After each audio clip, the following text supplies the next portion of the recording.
ಎಲ್ಲರಿಗೂ ನಮಸ್ಕಾರ. Welcome back to my channel. ಇವತ್ತಿನ ವಿಡಿಯೋದಲ್ಲಿ ಸಿಂಪಲ್ಲಾಗಿ ಕುಕ್ಕರ್ನಲ್ಲಿ ಚಿಕನ್ ಬಿರಿಯಾನಿಯನ್ನು ಮಾಡೋ ವಿಧಾನವನ್ನು ತಿಳ್ಕೊಳ್ಳೋಣ. ಕಡಿಮೆ ಮಸಾಲೆ ಮತ್ತು ಖಾರವನ್ನು ಬಳಸಿ ರುಚಿಯಾಗಿ ಹೇಗೆ ಮಾಡೋದು ಅಂತ. ಮೊದಲಿಗೆ ಇಲ್ಲಿ ನಾನು ಅರ್ಧ kg ಚಿಕನನ್ನು ತೊಳೆದು ಸ್ವಚ್ಛ ಮಾಡಿ ಇಟ್ಕೊಂಡಿದ್ದೀನಿ. ಈಗ ಅದಕ್ಕೆ ಒಂದು 2 ಸ್ಪೂನ್ನಷ್ಟು ಮೊಸರು, ಸ್ವಲ್ಪ ಅರ್ಧ ಚಮಚದಷ್ಟು ಉಪ್ಪು, ಅರ್ಧ ಚಮಚದಷ್ಟು ಖಾರದ ಪುಡಿ, 1 ಚಿಟಿಕೆಯಷ್ಟು ಅರಿಶಿನ ಸೇರಿಸ್ಕೊಂಡು ಚೆನ್ನಾಗಿ ಮಿಕ್ಸ್ ಮಾಡ್ಕೊಳ್ತೀನಿ. ಈಗ ಈ ರೀತಿ ಮಾಡೋದ್ರಿಂದ ಉಪ್ಪು ಖಾರ ಚೆನ್ನಾಗಿ ಪೀಸಸ್ಗೆಲ್ಲ ಹಿಡ್ಕೊಳ್ಳುತ್ತೆ. ಈಗ ಇದನ್ನೆಲ್ಲ ಚೆನ್ನಾಗಿ ಮಿಕ್ಸ್ ಮಾಡಿ ಮುಚ್ಚಳನ ಮುಚ್ಚಿ ಫ್ರಿಜ್ನಲ್ಲಿ 1 ಅವರ್ ಅಷ್ಟು ಇದನ್ನು ಇಟ್ಕೋಬೇಕು ಮ್ಯಾರಿನೇಟ್ ಮಾಡೋಕ್ಕೆ. ಈಗ ಅಕ್ಕಿ ಇಲ್ಲಿ ನಾನು 1 ಲೋಟದಷ್ಟು ಅಕ್ಕಿಯನ್ನು ತೊಳೆದು ನೆನೆಸಿ ಇಟ್ಕೊಳ್ತೀನಿ.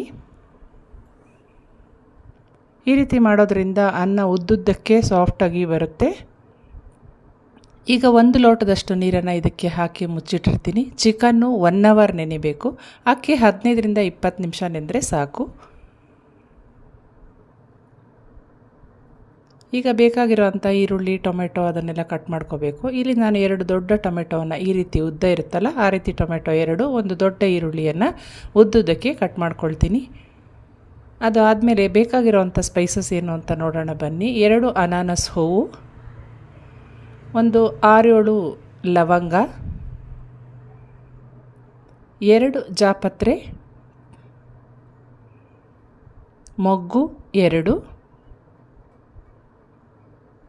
ಏಲಕ್ಕಿ ಇಲ್ಲಿ ಸಣ್ಣ ಇರೋದ್ರಿಂದ ನಾನು 3 ಹಾಕ್ಕೊಂಡಿದ್ದೀನಿ. ದಪ್ಪ ಇದ್ದರೆ 2 ಆದರೆ ಸಾಕಾಗುತ್ತೆ. 2 ಇಂಚು ಚಕ್ಕೆಯನ್ನು ಇಲ್ಲಿ ಬಳಸ್ಕೊಂಡಿದ್ದೀನಿ. 1 ಪಲಾವ್ ಎಲೆ. ಇದಿಷ್ಟು ಸ್ಪೈಸಸನ್ನು ಇಡಿಯಾಗಿ ನಾವು ಬಳಸ್ಕೋಬೇಕು.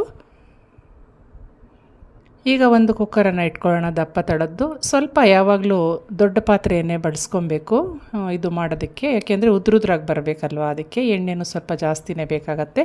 ಒಂದು 5-6 ಚಮಚದಷ್ಟು ಎಣ್ಣೆ ಬಿಸಿ ಆದಮೇಲೆ ನಾನು ಆಗಲೇ ತೋರಿಸಿದ್ನಲ್ಲ ಆ ಸ್ಪೈಸಸ್ ಎಲ್ಲ ಈಗ ನಾನು ಹಾಕ್ಕೊಳ್ತಾ ಇದ್ದೀನಿ.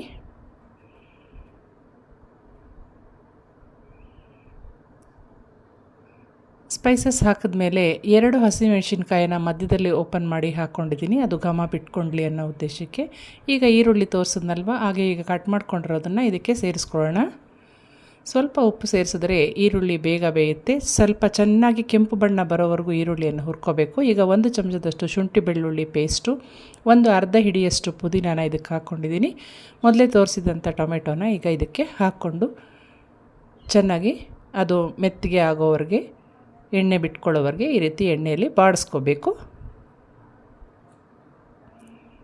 ಈಗ ನಾವು ಮ್ಯಾರಿನೇಟ್ ಮಾಡಿಟ್ಕೊಂಡಿದ್ದಂಥ ಚಿಕನನ್ನು ಇದಕ್ಕೆ ಹಾಕ್ಕೊಂಡು ಚೆನ್ನಾಗಿ ಸ್ವಲ್ಪ ಹೊತ್ತು ತಿರುಗಿಸ್ಬೇಕು. ಮಸಾಲೆ ಎಲ್ಲ ಇದಕ್ಕೆ ಹಿಡ್ಕೊಳ್ಳೋ ಹಾಗೆ. ಈಗ ಒಂದು ಅರ್ಧ ಚಮಚದಷ್ಟು ಧನಿಯಾ ಪುಡಿ, ಒಂದು ದೊಡ್ಡ ಚಮಚದಷ್ಟು ಗರಂ ಮಸಾಲೆ ಪುಡಿ ಹಾಕ್ಕೊಂಡಿದ್ದೀನಿ. ಈಗ ಸ್ವಲ್ಪ ಉರಿಯನ್ನು ಕಡಿಮೆ ಮಾಡಿ ಈ ಮಸಾಲೆ ಎಲ್ಲ ಹಿಡ್ಕೊಳ್ಳೋಕ್ಕೆ ಸ್ವಲ್ಪ ಹೊತ್ತು ಇಡಬೇಕಾಗತ್ತೆ. ಚಿಕನು ಇಲ್ಲಿ ಸಾಫ್ಟಾಗಿ ಜ್ಯೂಸಿಯಾಗಿ ಬರಬೇಕು ಅಂದರೆ ಈ ಹಂತನ ನಾವು ಫಾಲೋ ಮಾಡಬೇಕು. ನೋಡಿ ಹೀಗೆ ಮೆತ್ತಗಾಗಿದೆ ಚಿಕನ್ನು.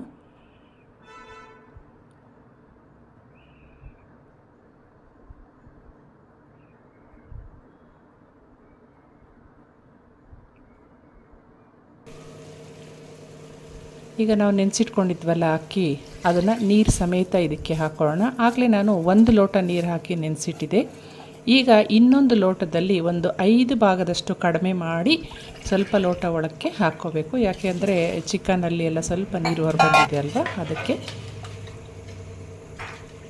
ಈಗ ಎಲ್ಲನೂ ಈ ರೀತಿ ಅಕ್ಕಿಯನ್ನು ಕುದಿಯೋಕ್ಕೆ ಇಡಬೇಕು. ಈಗ ಇನ್ನೂ ಸ್ವಲ್ಪ, ಅಂದರೆ ಆಗ ಚಿಕನ್ಗೆ ಮಾತ್ರ ಹಾಕಿದ್ವಲ್ಲ, ಈಗ ಅಕ್ಕಿಗೂ ಬೇಕು. ಅರ್ಧ ಚಮಚದಷ್ಟು ಖಾರದ ಪುಡಿ, ಅರ್ಧ ಚಮಚದಷ್ಟು ಉಪ್ಪು ಸೇರಿಸಿದ್ದೀನಿ.